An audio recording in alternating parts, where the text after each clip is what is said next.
এই খাবারটা কার না ভালো লাগে। আর যদি মেয়েদের কথা বলি সেটা তো আর বলবোই না। হ্যালো, আসসালামু আলাইকুম, সবাই কেমন আছেন? আপনারা সব অনেক ভালো আছেন, আপনাদের দোয়ার রহমতে আমি অনেক ভালো আছি। চলুন আজকের ভিডিওতে আপনাদের জন্য কি অপেক্ষা করতেছে। এই যে দেখেন আজকে আমাদের বাজার কি কি আনছে। এখানে তো সব প্রথমে দেখতেছেন শাক, টমেটো, কাঁচামরিচ, ধনেপাতা, সাবান, মরিচ, আলু, পেঁপে, তারপর হচ্ছে অনেক কিছু যাবতীয় বাজার যা যা লাগে আর কি। তো বাজারের সাথে ফুচকাও নিয়ে আসছে। ফুচকা তো আমার ভীষণ ভীষণ ফেভারিট। তো আমি আজকে ফুচকা কিভাবে বানাইতেছি আপনাদের সাথে শেয়ার করব। এই যে ফার্স্টে দেখেন আমি ফুচকা সবগুলা ভেজে নিচ্ছি। এভাবে তেলের মধ্যে করে ভেজে নিলে দেখবেন একেবারে এরকম ফুলকো ফুলকো সুন্দর দেখতে হবে, আমাদের ফেভারিট ফুচকা।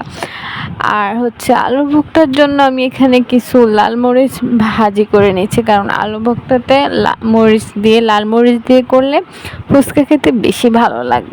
আলু ভর্তা করা শেষ হয়ে গেলে আমি এখানে হচ্ছে আপনার টক করে নিয়েছি। তো টক কিভাবে করতেছি আপনারা ভিডিওটি দেখতে থাকেন। আসলে আমি টক কিভাবে করতেছি সেটা দেখায় না, আমি যেটা বলতেছি আপনারা সেভাবে করতে পারেন, সমস্যা নাই।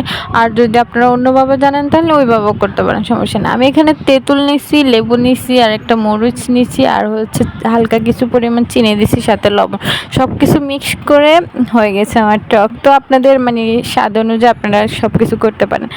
তারপর আমি একটা একটা করে এগুলো সাজাচ্ছি, আলুর ভর্তার ভিতরে দিচ্ছি, তারপর উপর দিয়ে ডিম দিয়ে দিচ্ছি। এই যে দেখেন এই মেশিন দিয়ে ডিম ওনারাও দেয়, আমি দেখি ওখানে যখন বাজারে ফুচকা খেতে যাই তখন দেয়। তো আমি ভাবছি এভাবে দিলে বেশি সুন্দর লাগবে, পরে আমি এইভাবে করতেছি, ডেকোরেশন করতেছি। মাশাল্লাহ মাশাল্লাহ, যদি বিশ্বাস করতেন ওনাদের থেকেও মজা হয়েছে, খুবই সুন্দর হয়েছে। যদি বিশ্বাস করতেন, কিভাবে বিশ্বাস করাবো আপনাদেরকে জানি না। আপনারা তো সবাই জানেন যে মেয়েদের ফুচকা ভালো লাগে, আমি মেয়ে হয়ে বলছি না, কিন্তু অসাধারণ হয়েছে ফুচকাগুলা, খুবই ভালো হয়েছে।